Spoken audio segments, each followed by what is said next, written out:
Welcome, everyone, to the Deep Dive. Today, we're jumping into something super familiar, but maybe more complex than you think, Independence Day. Mm-hmm. The barbecues, the fireworks, it all feels pretty straightforward. Uh-huh. But the real story behind July 4th, well, it's got layers, lots of twists. It really does. We've pulled together some fascinating sources, historical records, modern takes, and we're going to break down what really matters. Exactly. The 4th of July feels so, fundamental to American identity.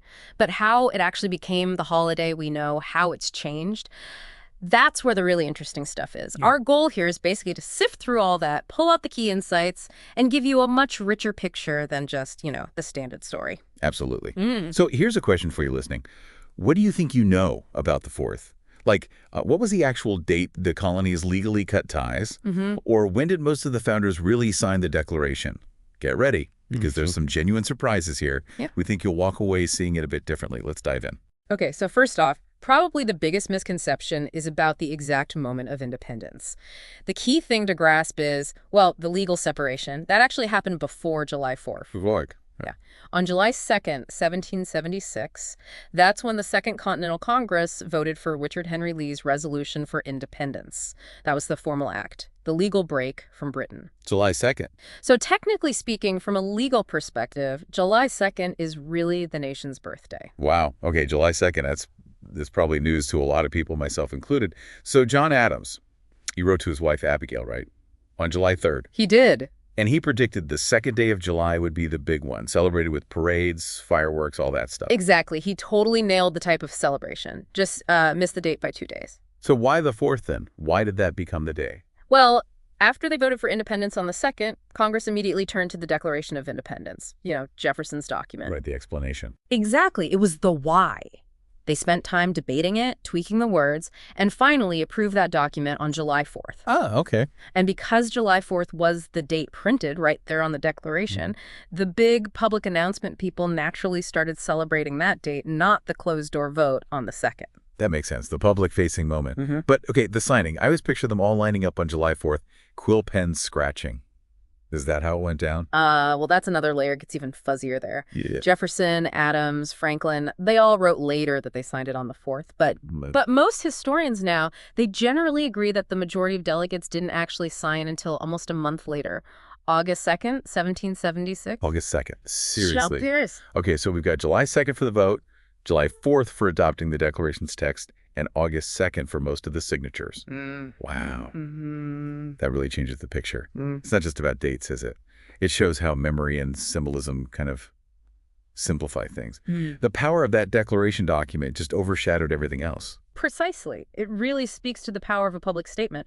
So the next question is, how did we get from those legislative acts to, a full-blown national holiday with all the traditions? Right. How did the party start? Well, it started pretty early, actually, informally. In 1777, just a year later, Bristol, Rhode Island, fired off 13 gunshots.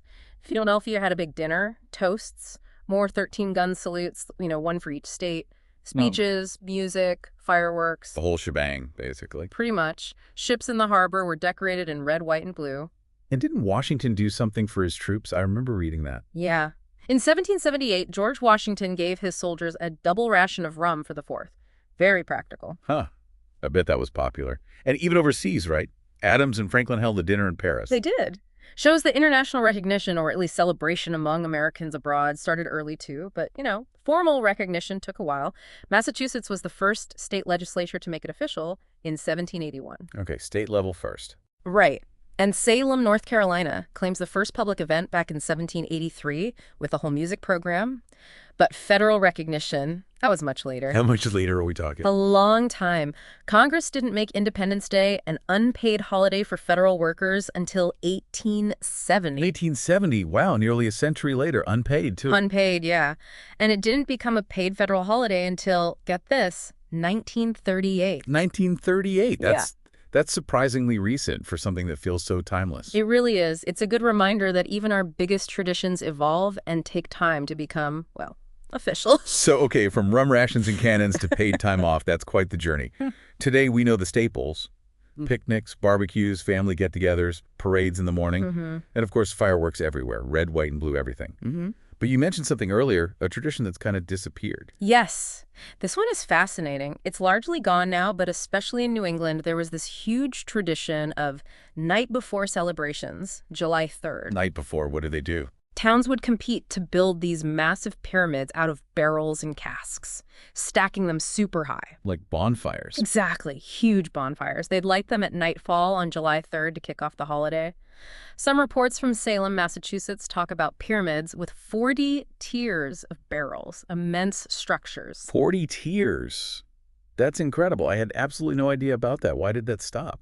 That's a great question. It seems to reflect a shift in how we celebrate publicly. You know, moving away from these very communal, maybe slightly dangerous DIY fighter spectacles. Right, probably some safety concerns there eventually. Probably. And moving towards the more organized, centralized, often commercially produced fireworks shows we have today. It went from this very hands-on local thing to more of a spectator event. Interesting.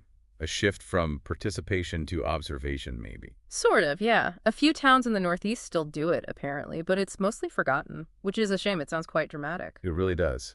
And today, of course, the fireworks are often set to patriotic music, right? Star-Spangled Banner, America the Beautiful. Absolutely. And that military tradition echoes, too. The salute to the Union, one gunshot for every state fired at noon on the 4th from military bases.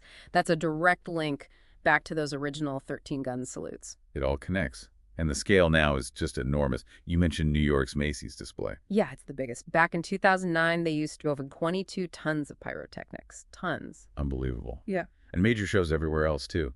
Seattle, Boston, Philly, D.C., and that joint one with Canada. Right, the International Freedom Festival in Detroit and Windsor, Ontario, celebrating both Independence Day and Canada Day over the Detroit River, shows how these things can even cross borders. And it's a huge travel time, right? First week of July is always crazy busy here. Definitely one of the busiest, people making the most of the long weekend. But what about further afield? You mentioned global connections. Where else does July 4th pop up?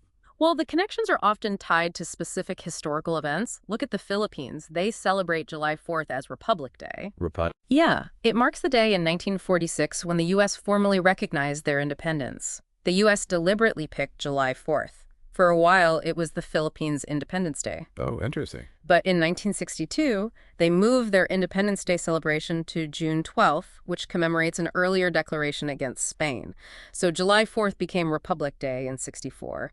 It reflects that complex post-colonial history. That is complex, a real tangle of dates and meanings. What about Denmark? I heard something about that. Ah, yes. Rebuild National Park in Denmark. They apparently host the largest 4th of July celebrations outside the U.S. It's a long-standing tradition celebrating Danish-American friendship. That's amazing. And didn't you mention something about bells in England? Right. Gloucester Cathedral. Every July 4th, they ring their bells playing the Star-Spangled Banner. Why? Because the composer who wrote the melody, the tune that Francis Scott Key later put his poem to, was John Stafford Smith, an English composer linked to the cathedral. It's a little nod to that musical connection. Wow, small world. These little threads connecting everything. It really is. And one last sort of eerie historical note. The date itself carries some strange weight with presidents. Oh! Thomas Jefferson and John Adams. Only two signers of the Declaration who became president. They both died on the exact same day. No way. Yes. July 4th, 1826, the 50th anniversary of the Declaration. That's uncanny, both of them. They made it. On the 50th anniversary. Both of them. And then James Monroe, another founder president, also died on July 4th, but in 1831. Okay, that's just weirdly symmetrical. Birth of the nation and end of life for key figures all on the same date. It's quite something. And on the flip side, the only president born on the 4th of July was Calvin Coolidge in 1872. Huh. So bringing it all together then, we've gone from realizing independence was technically voted July 2nd. Right. To the Declaration being adopted on the 4th, signed mostly in August.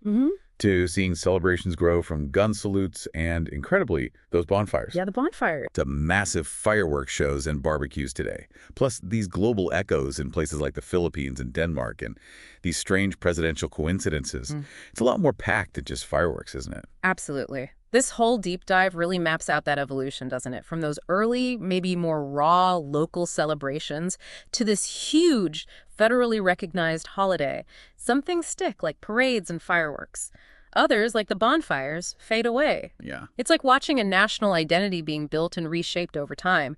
And those international links just show how history ripples outwards. So the final question for you listening, maybe, thinking about all the shifting dates, the changing traditions, the global reach, even the coincidences. What does celebrating Independence Day mean now? Does knowing this history change how you feel about it? Maybe something to ponder at your next barbecue. And, it highlights something broader, too. It's always worth questioning the simple stories, right? Digging into the different perspectives. History is rarely neat and tidy, and exploring those messy bits is where the real understanding comes from. Well said. So next time you're watching those fireworks explode, maybe you'll see a bit more behind the light show, the layers, the history, the surprises. Thanks for joining us. Until next time, keep diving deep.